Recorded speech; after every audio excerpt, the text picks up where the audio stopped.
खटमल और बेचारी जूं।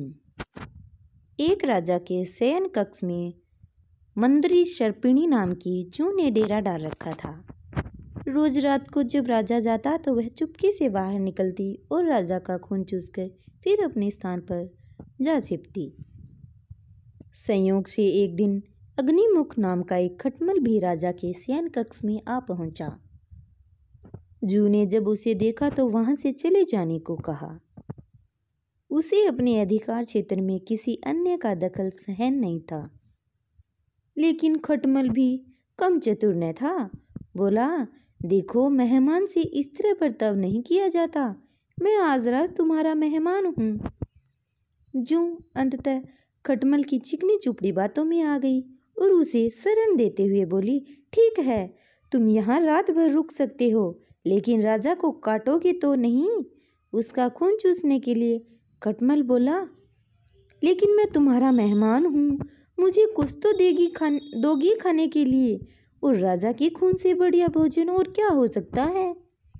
ठीक है, जूं बोली, तुम चुपचाप राजा का खून चूस लेना, उसे पीड़ा का आभास नहीं होना चाहिए। जैसा तुम कहोगी बिल्कुल वैसा ही होगा। कहकर खटमल शयन कक्ष में राजा के आने की प्रतीक्षा करने लगा। रात ढलने पर राजा वहां आया और बिस्तर पर पड़कर सो गया। उसे देख खटमल सब कुछ भूलकर राजा को काटने लगा, खून चूसने के लिए। ऐसा स्वादिष्ट खून उसने पहली बार चखा था, इसलिए वह राजा को जोर जोर से काटकर उसका खून चूसने लगा।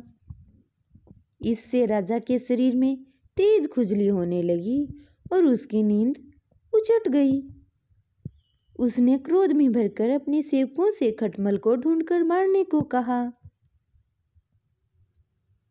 यह सुनकर चतुर खटमल तो पलंग के पाए के नीचे छिप गया, लेकिन चादर के कोने पर बैठी जूं राजा के सेवकों की नजर में आ गई।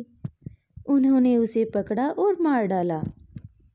सीख, हमें अजनबियों की चिकनी चुपड़ी बातों में आकर उन पर भरोसा नहीं करना चाहिए, अपितु उनसे सावधानी ही रहना चाहिए।